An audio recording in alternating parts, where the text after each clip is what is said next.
Welcome back to another episode of the Coast to Coast podcast. Another week of football is down. We're going to bring a couple irrelevant people in the NFL. Then we're going to try to make them relevant again today.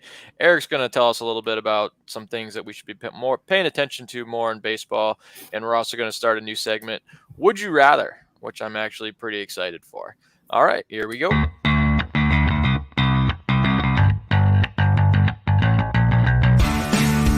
Thinks the earth is flat, so it never sat well with me. Do you want a company that refuses to use your call box or have to be patient? I don't understand why Chelsea gave him cats so quickly. You want to know who the cheap shots, Greg? Christian Laettner. You want to know who everybody talks about? Christian Laettner. You want to know who was one of the best basketball players ever in college? Christian Laettner.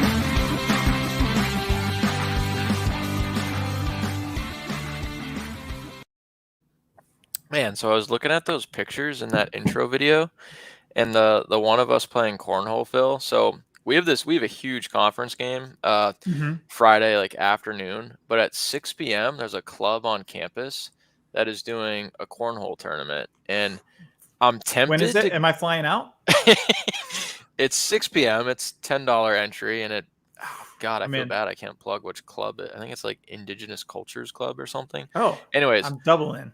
I'm trying to figure out if I should actually do it or not. It's literally right after our game, but would it be too cruel, or cruel's the wrong word, too I don't know, jockish if I email them be hey, what kind of boards are we using? Is this legit? 'Cause I don't want to go and I don't want to go and have those $10 Walmart boards. You know? I'm gonna go. I'm gonna win. Oh my gosh! And you can't win. So you're saying don't email. Don't email. So you're saying you can't win if there's other kinds of boards or bags?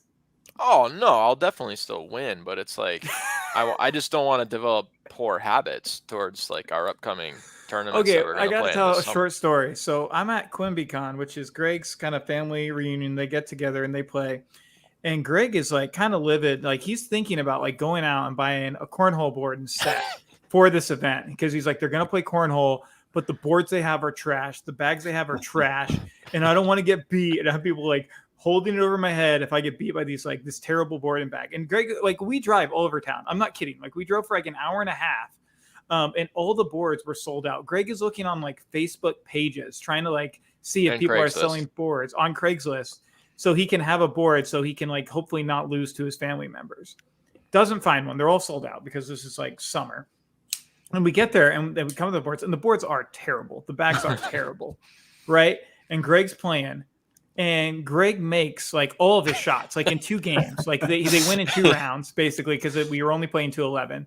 And then all of a sudden Greg's I'm the greatest. You got to make adjustments. You got to make adjustments. My team loses, not because I was scoring, my other team was, but my team literally Kirk's yeah, it only took me 2 rounds. And he wouldn't shut up for days. So to be in a situation, Greg, where you're yeah, should I email this club about their bags and things like that? After all the shit you were talking after that, I can't even believe you're contemplating it. I mean, I can, because you need your built-in excuses. I wasn't just talking it though at QuimbyCon. I did back it up as well. We just got to you didn't. You weren't backing it up. You weren't talking you were talking about how you needed boards so you wouldn't lose, and you were desperately scared that someone. And then I was by far the dominant player. That's not a champion, Greg. That's not a champion. That's not a champion. You can't go in. I've been to one cornhole tournament, and I have 1 championship. So as far as I'm concerned, I am a champion. I think of that championship daily, but it was the loser's consolation bracket. We leave that story. We leave that part of the story out. Wow. We leave that part of the story out. And the facts always come out.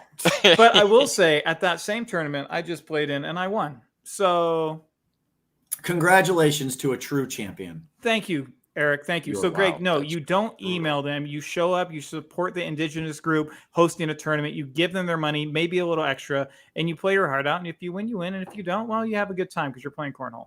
And do we think the Indigenous Club is real worried about winning? Do we think, I am. If I'm going to go to an athletic event, I am concerned that's my profession. I am competitive by nature. And even more so if I'm Greg, this is the thing I'm actually concerned about, is that they won't have the quality of bags, and Greg will lose and complain to the Indigenous people about feeling cheated. Oh, and I'll be it's the club. It's not. I don't. I don't want to label anyone as people. Like we have a lot of Okay, clubs so here that club. just So support the indigenous causes club. and stuff. Okay. You're but going to get still. fired for yelling at 18 to 21-year-old kids. That's what you're going to do. You're going to get Yeah, fired. they're getting their stuff at Walmart. Well, they're all playing with the I same. yell at They're all 18 playing to with the same 21 equipment. year old kids every day. That's Not also the part of my indigenous job. club, you don't. Yeah, that's a That different might club, go- Greg. Yeah, the president might not be happy about that. Yeah, Jesus, my God, just show up, give them your money, Oh, fine. All right. and win First with topic. pride and dignity. This one, first topic, Carson Wentz. I mean, I was actually kind of curious how Eric was going to feel about this, being our only Philadelphia Eagles fan in this group. Oh God, hang on, Eric, you're an Eagles fan? You didn't know that? Are you a Brady fan? I'm so sorry. I'm a Pats fan, and I respect Brady's work. Do you respect the Eagles' work? Well, we can talk about that later. All right, but let's get to it, man. Okay. Carson Wentz, he's got not one but two sprained ankles. He went to Indianapolis to, in my opinion, try to revitalize his career. The Colts are 0-2. Carson Wentz is highly questionable for this upcoming week. There's a couple kind of, as I dug into this a little bit more throughout the day, and we'll kind of get to a couple different topics in this. But the first one right off the bat, like, is this just how it ends for Carson Wentz? He's played, this is his sixth season, I believe. Mhm. And in his 5 seasons, he's only played 16 games twice. That's not very good if you want to be considered a regular NFL starting quarterback. You got to feel for the guy. Like, I'm not questioning his pain tolerance or anything, but he's averaging a sprained ankle a week right now, as he is currently 2 of them, 2 weeks, and missing games like this early, like I don't know if this is going to go well in Indianapolis. Well, let's go to the Eagles fan. Don't try to professionalize this. Carson Wentz sucks.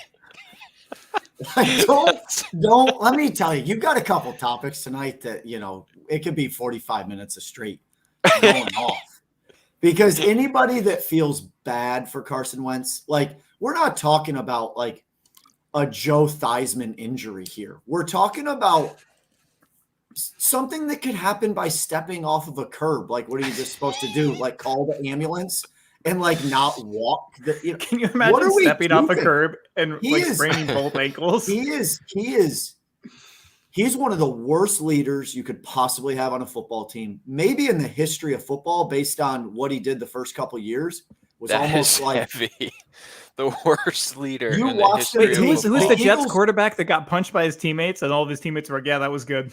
I don't know who that was. He took an Eagles franchise that had a legitimate chance to be a Super Bowl favorite for 4 or 5 years and just crippled them. I mean, I get there were some other injuries and things like that too, but like Nick Foles steps into the spot not once, but twice with the same roster Wentz did, wins a Super Bowl, carries them to the playoffs, wins a playoff game, and then almost beats Drew Brees and the Saints. Like, and it's all because the guys in Philly wanted to play with him. This is a typical Carson Wentz.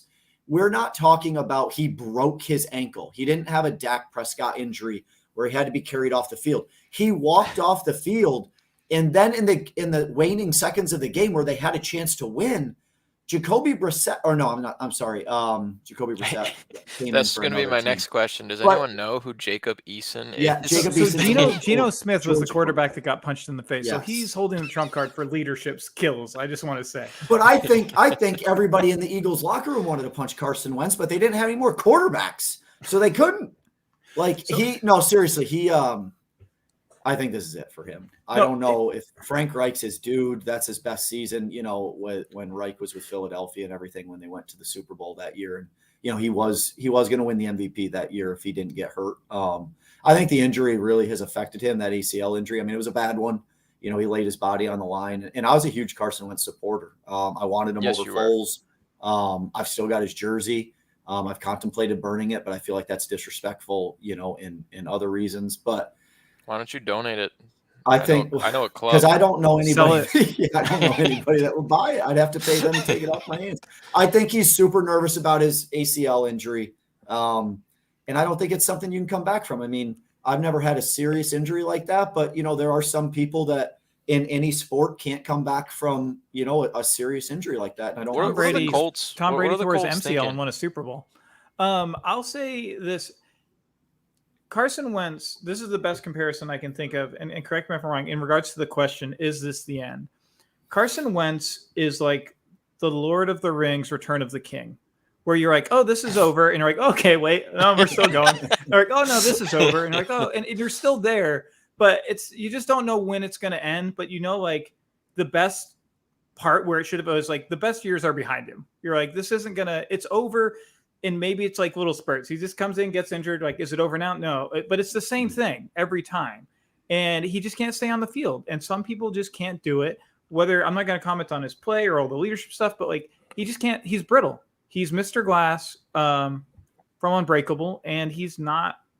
I don't know when his career ends because teams are going to keep giving him a shot, but it's over because he can't stay on the field. Like eventually, I don't think teams are going to keep giving him a shot because they'll give him a shot as a backup. But at the very least, you want your backup to be healthy. Like your backup. Can you imagine the backup goes out, throws 3 passes, sprains both ankles? Yeah, like, it's just getting a little absurd at this point. I guess my last question is here: like, what are the Colts thinking? Like, so you have Carson Wentz here.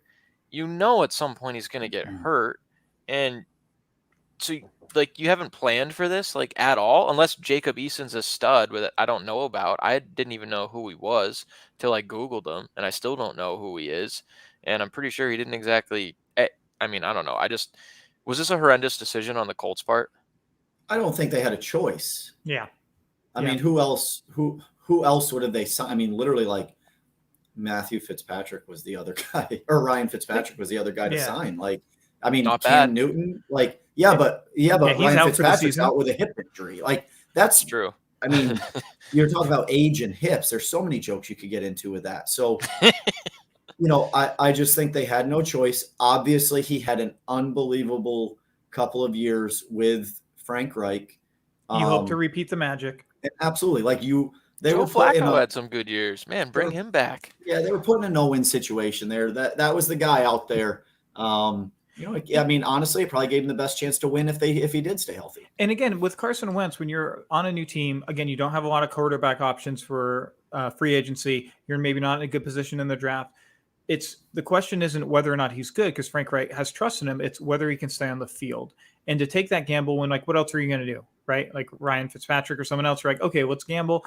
If he stays healthy, we can contend. If not, we're going to rebuild anyways. We'll find our quarterback in the draft, and we gave it a shot. So I think the Colts did the right thing or the best thing that they could with what they had at the time. But, it really sucks for the Colts because that division, I mean, and I'm not like this is nothing against Wentz or anything. They're in a bad division. I mean, Phil picked Tennessee not even to make the playoffs. No, I the Tennessee Titans beat the Seahawks at home, came back. I think they got resented. They're going to definitely win their division. Yeah, that tune changed quick. I don't know what you're talking about. That's always been my tune that they're going to win their division. Yeah. But I mean, they have Jonathan Taylor, Pittman at wide receiver, Pascal at wide. Great offensive line. They really have a win right now team, and maybe Jacob Eason's the guy. They aren't going to win. Jacob Eason was a Power 5 quarterback. He played at Georgia, and then I believe he transferred out to USC or vice versa. I think he was at Washington. Maybe he transferred to Washington. Yeah. That's what he did because he was at Georgia, and then they had like the Phillip Jake is Fromm, in Washington. Justin Fields. So cousin Phil doesn't know much about Jacob Eason. Then I'm a little bit concerned. I don't go to a lot of Husky games, and when I do, they usually lose, so people don't want me to go to them. All right, moving on here. Before we try to make someone else relevant, while Carson Wentz is dipping into irrelevancy, we'll bring someone that is currently irrelevant to relevancy. But before then, we're going to jump into rapid fire here. All right, I'm going to ask some quick questions. You guys have to say true or false. Okay. Philip, I'll let you answer first. You only have a couple seconds to answer. I'll give you 3 seconds, and I'm saying moving on. I want to see the countdown like this. You got like boom, boom, boom. I got a pen in my hand, and my other is holding me up. So God forbid you set the pen down. I can't. Don't strain yourself. Question 1, true or false? Might sprain an ankle. Carson Wentz plays more than 13 games this year. False. False. Did you miss the last segment? Yeah, well, you come up with these segments. I called him Mr. Glass. Just making sure. Okay. It's kind of like fact-checking your opinions here. More than 50% of Americans know who Shohei Ohtani is. False. False. Eric? False. I was wondering. When you'd Easy say false. Bring that up to 70%. It's still false. that. More people will watch baseball if there is 4 or more bat flips a game. True. True.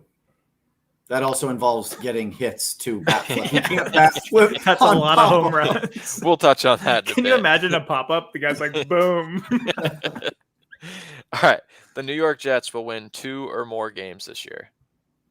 True. True. Did I ask that last week and I started it at like No, 5? that was Jackson. That was Jaguars at 4.5, I think. Oh, yeah. The Bears will have a new coach in November. False. Ooh, false. Really? Wow. They'll make it towards the end of the year. I would say true on that one. I'm saying true on that one. Anyways, moving on. All right. So we're going to talk now really briefly. I think we nailed that, Eric. I think we crushed that one. Yeah, I I'm think curious. we did too. I think you guys might have done well on that. Yeah. Le'Veon Bell. I'm just kind of curious in your guys' thoughts because so several years ago. Can you tell the listeners who Le'Veon Bell is? They might have forgot. Le'Veon Bell was this running back that back in the day was considered the best running back in the league, led people like me to fantasy football promised land, and led us to so many promised lands that we kept drafting him. And then in 2018, he decided not to play. And since then, he has been irrelevant, I would say. I think that's fair. He was not good with the New York Jets, and now he's on the Baltimore Ravens practice squad. And I guess looking back on his decision in 2018, I mean, was he holding out for more money or a long-term contract? Yeah, they were giving him the what's it called? Franchise tag, and he wanted a long-term deal. Yeah. And considering where Le'Veon Bell is at right now, which is the practice squad, was that decision in 2018, like where does that decision rank in just terms of dumb sporting decisions? Was it a dumb decision? I mean, are we sure about that? Are we sure it was a dumb decision? Well, okay. So, what's your argument then? Because I think it was dumb. Absolutely dumb. Absolutely. Tell me why it's dumb. Because he had a good team that was helping him look good, and then don't forget, he didn't just leave Pittsburgh. He decided to go to the Jets, and fair play to him. If he crushed it with the Jets and like the Jets made the playoffs, people would be like, "Wow, this guy might be one of the greatest of all time," because the Jets are horrendous. Le'Veon Bell was a product of his environment. He had a great offensive line. He was a dancer in the hole. He was not a put my head down and create a hole, which is honestly why the Patriots continued to shut him down in the playoffs and why the Steelers didn't go back to the Super Bowl was because Le'Veon Bell was not a guy that could put the team on his back. I mean, guys like Zeke. How can you say it's not a dumb decision? The guy basically ruined his career. If he wants to play everything football. everything Eric's saying right now is backing up my argument. You don't even know it. Well, that doesn't make sense. What is your argument?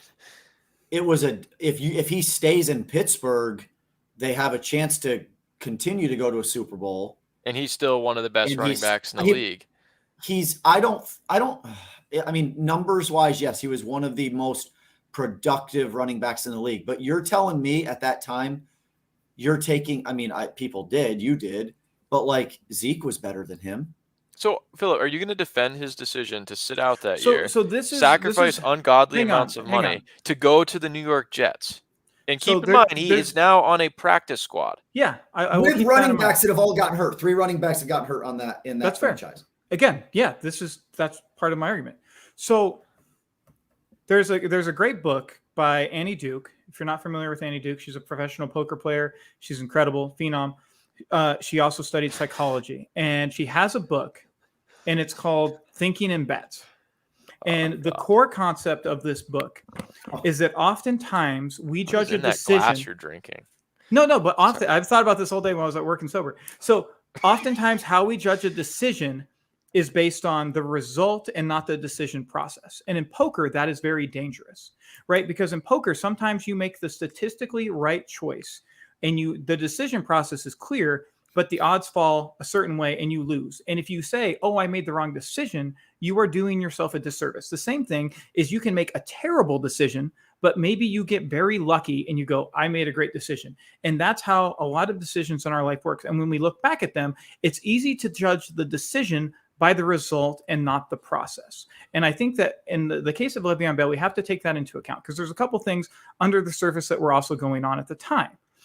Around that time, DeMarco Murray was lighting it up and the Cowboys ran him into the ground And then they just like, we're not going to resign you because we've used you up and you're no good anymore. And he signed not a great contract going to their team. And then he was dead a few years later. He was out because they ran him to the ground. Le'Veon Bell, it's unfortunate that he's a running back because it's a easily replaceable thing. But like Eric said, and you said, he was a product of the team. Okay. And what did Le'Veon Bell want? He wanted to make more money. Okay. And the Steelers, I'll tell you, he made a lot of money. The Steelers refused to pay him said money. They're like, we're going to franchise tag you. And then we're going to run you to the ground a year or two.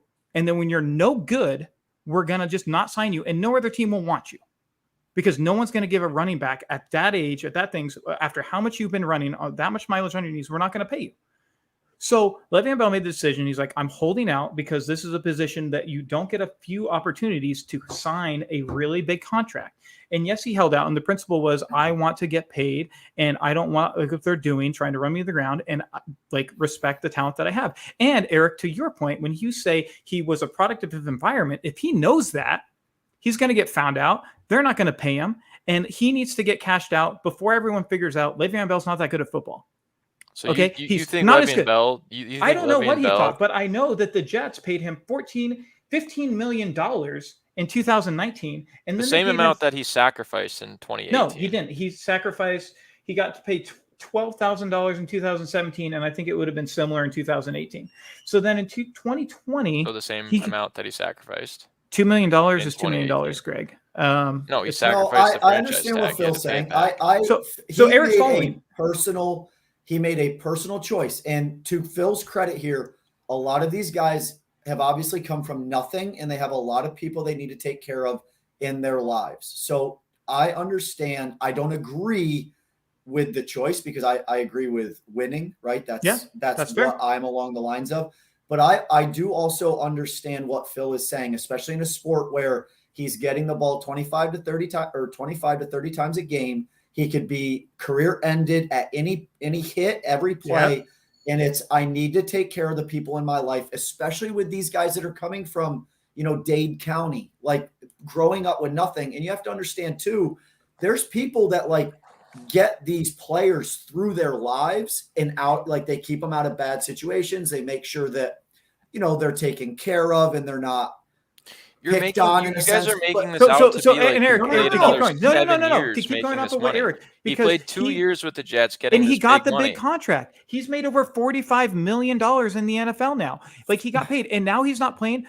Greg, he's not playing. He's on the practice squad because he's not good at football. He would have ended up there no matter what. Let's bring it back to the listeners. $15 million in 2019, $13 million in 2020. So that's 2 years. He sacrificed 2018. So that's only one more year. 2020, he made close to $14 million because he was still getting paid on the G. Because as mentioned, he was a product of his environment. So there's no one is. You don't Where's know James that Conner? he actually couldn't. Where's James Conner? Maybe James Conner wasn't as good as Le'Veon. Okay, so yeah, but James Conner was really good. And the listeners need to understand. Because Eric's come around a little bit, and Greg, I asked him why we're talking about Le'Veon Bell, and he said, now I think about it, is because I drafted him in 2018. And he's like, Greg was like, I was looking back at teams of when I was good at fantasy football, and he's like, Le'Veon Bell hurt me, and Greg is still wounded. And Greg, I understand that that's messing with your like cognitive functions of like betting distortions, like when you lose a big hand that you shouldn't have been in, or maybe that you should have been in, but it's okay. Le'Veon Bell made a good decision. You're assuming that Le'Veon Bell could have made more money doing what he did, and I don't think that's Greg, true. I'm not saying he could have. Maybe he made it the most. I'm saying the decision he made at the time is defensible, and it's a good decision for what he wanted, and what he wanted was that money, and he got it, and the Steelers weren't going to give it to him, and there was a chance of a career-ending injury. There was a chance of him getting run into the ground and not being able to play anymore. And there was a chance that he knew that like he only had a few more good years left before he wasn't able to produce at the level he was because of the way that he played. And all that into account, getting what he needed for his money, for his family, for all those things, I'm not going to say like he made a bad choice. And like, I think with that information at the time, could it have been better? If we want to look in hindsight, yes, maybe he stays, maybe he gets more money, maybe his career is completely different, maybe he wins more. That's a chance. But with the information, so should everyone hold out? That's not what I said. I'm saying with the information that you have at the time. Should everyone hold out? It depends on their decision process. You keep talking about a one injury away like that. That's everyone. But no, you're talking. I think Von Miller did it. Worked for him. Our issue judging this is we're all sports fans of multiple sports, right? Like, even a baseball, a basketball, a football, a soccer. Football is the really only sport where every single play, there's not a lot of guaranteed money, number one. And every single play, your career could be over. Yes, I understand. You can make the argument. Well, every single dunk somebody goes up for, every single time they cut, it's different because the football guys cut and they get hit 3 different directions. And when they're done, they're done. You don't re-sign them because of the injuries. I think we look at it and we see basketball players holding out. Yeah. It's ridiculous. I think we see baseball players holding out. It's ridiculous. Soccer, stuff like that. Football is a different. I don't agree with what he did because I would rather stay at a place and win and take a pay cut, right? $2 million is a ton of money no matter what your tax bracket is. No doubt about it.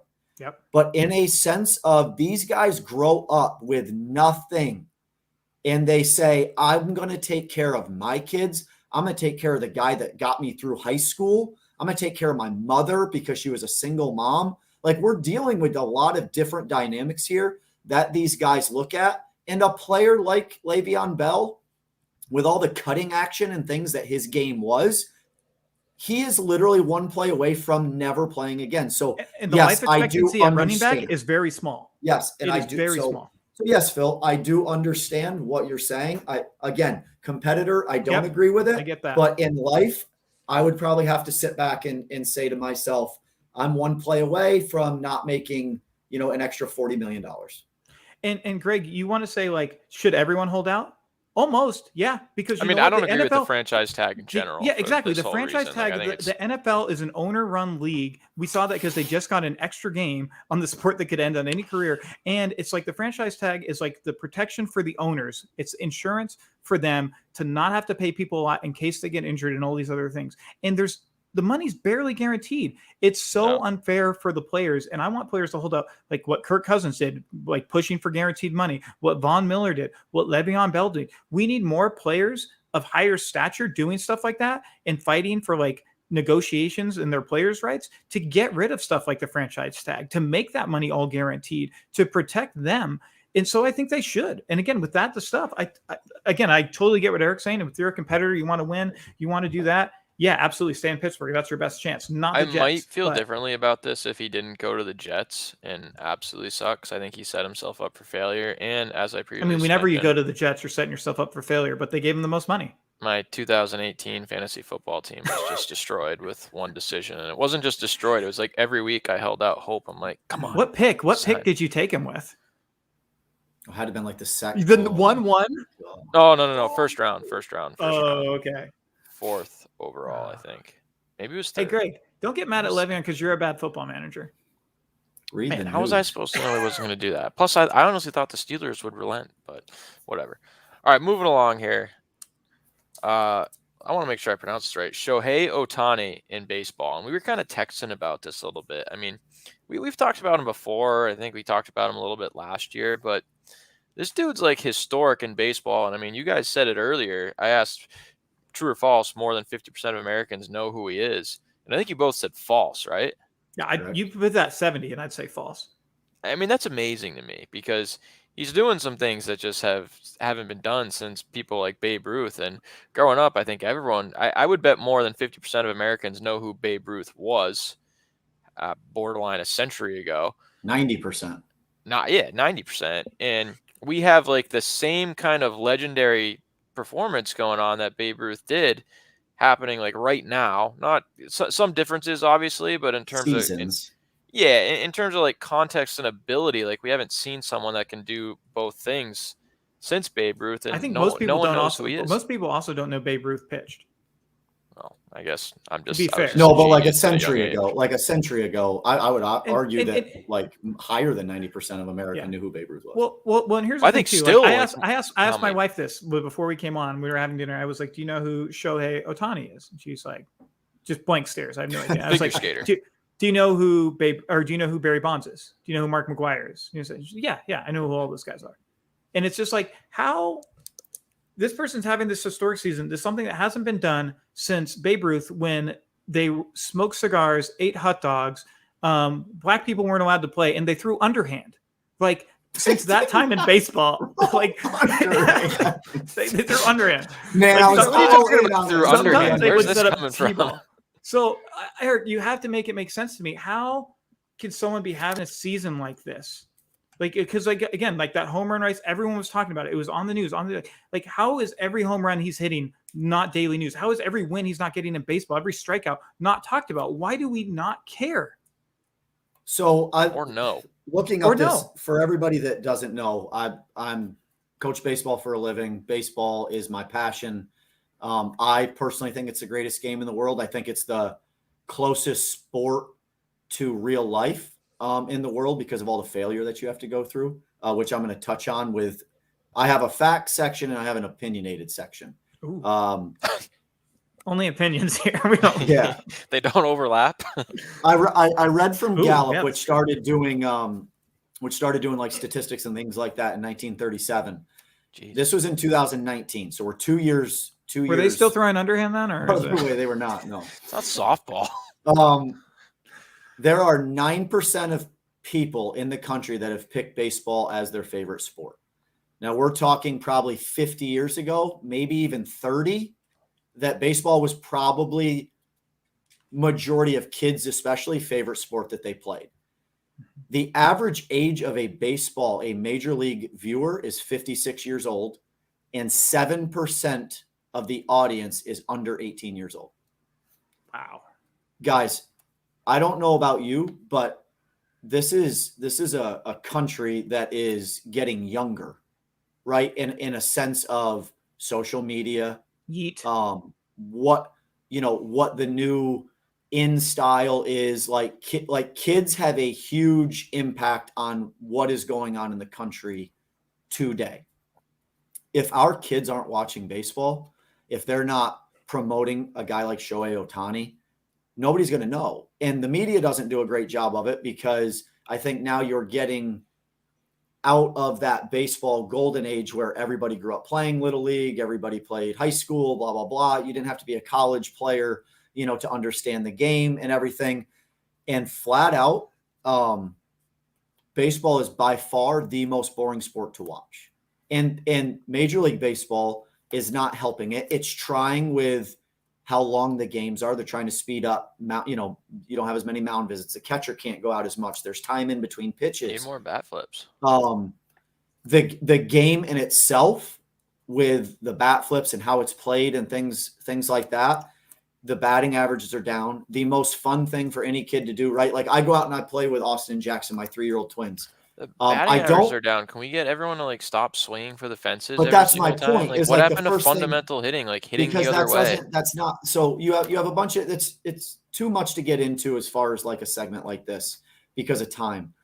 You can go into shifts. You can go into like if you are a guy that hits the ball to the right side and they put 7 defenders over there, the only way to make sure they don't catch it is by hitting it over their heads. A lot of the Major League Baseball players can do that. Where you're killing the game is now our kids don't want to be like Derek Jeter, who hit the ball the opposite way over 3,000 times and is a Hall of Famer. No, now they watch guys that hit the ball over everybody's heads. They try to do it. They struggle terribly and they quit because it's the hardest sport to play. By far, there is no argument that baseball is 100% the hardest sport to play in the world because of how much hand-eye coordination it takes, natural ability. I give lessons for 5 or 6 months out of the year, and there are kids that I get that God love them will never be a even good baseball player. And I guess people could be listening to this and be like, wow, you're a terrible coach. But if a kid doesn't have a fast twitch muscle memory, if they don't have a good hand-eye coordination, they will struggle in baseball because so much of it is simple things that you're born with, right? Like you're born with good hand-eye coordination. What do you tell a 12-year-old's parents after a session in the batting cage with them, and your brain is just thinking like this kid's hands are too slow. He's going to get cut from JV. You don't at 12, you do at 16. Like, but that's youth sports now. Yeah. So like you are, it is so much of a business. I feed my family because of 30% of our club not being great at baseball, but they do lessons and they're expensive and everything. And I've read so many articles today on how travel baseball is killing the game of baseball and this and that. And I'm like, you people wake up, That's every watch what's sport on now. TV, right? Watch what's on TV. I also think that with it being the hardest game, our youth, and I'm hoping that our generation changes it as parents, our youth is very, very soft. Working with children every day in a competitive atmosphere, I think that a club like ours and what our goals are, our mission statement, it's to create tough kids. It's to understand that the world isn't fair. There's going to be failure, but there is not a lot of that going on. And when a kid strikes out 3 times a game and he walks back to the dugout, it's one of the worst feelings you could possibly have. And if you've never played and never put a ton into the sport, for it not to give a ton back to you, it is very, very demeaning. It breaks you, and it doesn't matter what age you are, right? You don't see a ton of football kids crying. You don't see a ton of basketball kids crying when they miss a shot because they can come back down in 5 seconds and shoot another one. You have to wait 25 minutes to get your next at bat. And if you strike out again, it demoralizes you. And it's a plague that baseball is I cried going the through. first time I struck out.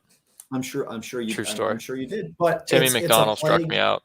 It's a plague that baseball is going through. And to how not is this know about connected to Shohei Ohtani? because you have a country and youth and things like that do not care, that you have a possibly like once every century type talent that is doing something. Like there are that little of kids that care about the game of baseball, and they aren't spreading what he's doing because they just don't watch it. Why isn't ESPN talking to him? Why isn't he on the Colin Cowherd show? Why isn't First Take, every take about him? Why isn't he in PTI segments constantly? Why? Because what sports are on both ends of the baseball season? Football and basketball. But that's what I mean. Like if you have right now a person that's doing this and you are baseball, how are you not trying to get him on every Wheaties box, on every magazine, what I don't get. on I don't every even know shoe? like, you could have a commercial, right, where he's pitching, he strikes someone out, the crowds go out, and he just walks straight to the batter's box and then swings and hits a home run. This is like built for you. This is like marketing 101, where like baseball needs.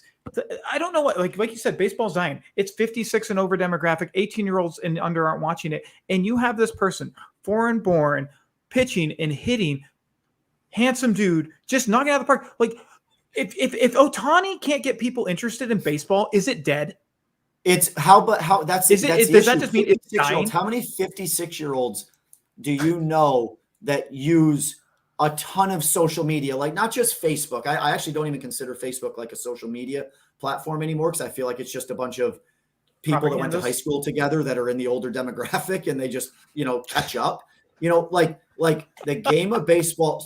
Okay, so for instance, Phil, you love bat flips. I've argued on it a little bit, but to be honest with you, yes, something like a bat flip is great for the game because kids love it, right? I just took my 12-year-old team out to Cooperstown, and kids are hitting home runs and everybody's bat flipping. Yes. And in your it's weekly fun. lessons, do you go over bat flips? We do not go over bat flips. No. You know what, though? Kind of for be an like extra one of the SB skits. For everybody listening, for an extra $50, we will put a bat flip segment together, and I will invite Phil out personally. I'll compete with and that. I will have him teach everybody. But get some wiffle ball home run derby going. Get some bat flips. Baseball has all of these old cardinal rules. You can't throw at guys on purpose. You can't do this. You can't do that. You can't wear your hat back. Ken Griffey Jr. was a perfect example. They took Ken Griffey Jr. because baseball was still something huge. Yeah. And they blew it up like Swingman, right? Like that was the guy. And you are absolutely right. They have a chance to blow this guy up. But I'm going to be honest with you guys.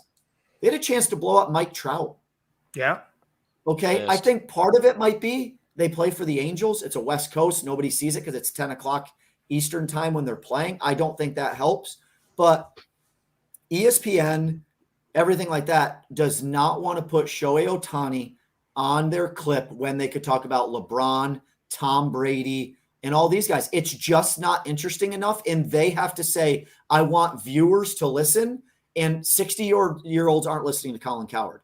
right? The 20 to 40-year-olds are listening to Colin Cowherd. Put them on. You don't need them for like 20-minute segments, like a 2-minute segment, a 1-minute segment on PTI, a quick 5-minute debate on First Take. Like, get this guy, like, talk about baseball. Get his name out there. Image out like, there. We were remembering the home run derby, like, like it was yesterday. Like anyone, I don't even care about baseball. And I remember like going to place and be like, oh, who's ahead now? Who's ahead now? What's going on there? Like Ohtani, like this should be a conversation of like, oh, he's got 44 home runs. See if he gets 50. Like, is it possible? Can he get to 15 wins? Oh, we got another strike. Like, how is this guy not? And this is just why I think when someone's doing something historic that hasn't been done in 100 years, like I said, since black people weren't allowed to play and the game was thrown underhand, like since then, The game was not thrown underhand. you can't prove it. There wasn't a lot of video. I just don't understand how they can't take this guy and how There is people video. don't know and care about baseball. I don't care about baseball, but they should be talking about this. I cared about the Astros thing that got blown up. Like, All right, can I Ohtani ask is so you- special. Maybe that's what we need. More cheating. We need a good scandal. I to know get we're people running out of involved. time. Do you think if he was an American-born player, do you think that the country would talk about him more? I think so. Loaded question. I do too, understand that we're actually. getting. I into do a too. different- I also think it'd be easier to market Because what you said, it's a demographic of 56-year-olds that are older, and I think they'd be more inclined if this was Mike Trout doing it than it was Ohtani. More How people can know Ohtani do a about commercial? He more- doesn't speak out that. He doesn't speak English that well. So how Yao can he Ming do a did commercials. He's Ohtani- not more exactly people the know easiest Mike person to Trout's market. Call of Duty loadouts than they do who Ohtani is. Well, maybe he needs to. Maybe we need to get him playing Call of Duty. Dude, you just I don't need to market this guy. I don't know how Nike's not throwing money at him. Like anyone, throw money at this guy. Like people are going to be interested. People can get him talking. Nike's about not going to throw money at the sport if we just talked about how it's dying. All right, we got to move on here. We're running up on the end here. We got one last segment. Would you rather? Only 3 questions. For those who have never played Would You Rather, it's played in the basements at high school parties, I think, a lot, and a lot of weird questions get asked. So I'm going to ask you guys 3 questions of Would You Rather. First one, are you ready? Yes. Do we answer at the same time? Who answers first? Oh, no, you guys can answer separately. Okay. First question's kind of a layup. Would you rather start Zach Wilson or would you rather start Cam Newton for your NFL team? Zach Zach Wilson. Really? Yeah, way. that's a layup. Wait, are you serious? You would start Cam Newton over Oh, Zach Wilson. Greg, Did you come watch on. the game last weekend? He's He's a oh, rookie. Good Lord. The Did Patriots you do watch this to the rookie. Super Bowl when Cam Newton played? It looked just like Zach Wilson's second game of his career. All right, next question. I think everyone in this has significant Greg, others. it's a layup. Greg's going for a layup and just getting blocked like the Yeah, Kembe I was gonna say he Mutombo. got This getting stuffed hard. swatted. Get out of here. Would you rather have to go out on the town for an entire night with James Harden and your wife while agreeing to do whatever James Harden wants to do that night, It's a kid show. or Right. have Adam Gase Guy. hired to coach your NFL team? Oh God. So in this context, my wife is there with me, and she's Yes. like agreed to these terms of like we're just partying with. No, James she Harden. doesn't know. She doesn't know that for whatever reason, James Harden has some black cloud over you where you guys are going to do whatever he wants to So do if that James night. Harden's like, hey, now we all have to motorboat strippers, I have to do that. Yes.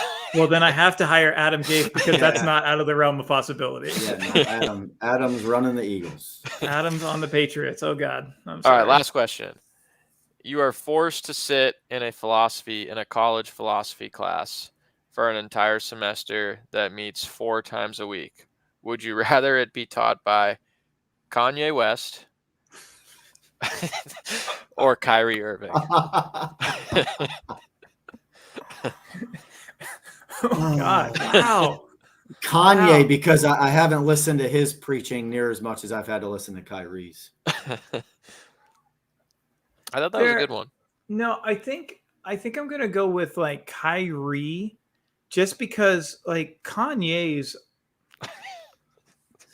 I liked his music back when I was in No, high it's not school, about the but I feel music. like his I think music's with completely different. Kyrie, like I would like someone to really explain to me how the Earth is flat, like legitimately, like how they got to I'm these, sure like Kanye how. West could do I- that. No, because I don't think Kanye believes that. And Kyrie believes more outlandish things where I would be like, I really want to understand like the mental aspects of how he thinks dinosaurs never existed and like get to the bottom of that and be like, okay, so this is like that kind of cognitive dissonance where Kanye's just like slavery was a choice and like things like that. And you're just like, you're just out of your mind. Like, I don't want to hear that. like you're on a manic episode and I feel sorry for you. Get better medication, like work with the professionals. But like Kyrie, I'm legit kind of curious of like, man, so audiobooks, like when you're asleep, you still retain the information. He's like, yeah, let me tell you why. And I'm like, please do. I need to know.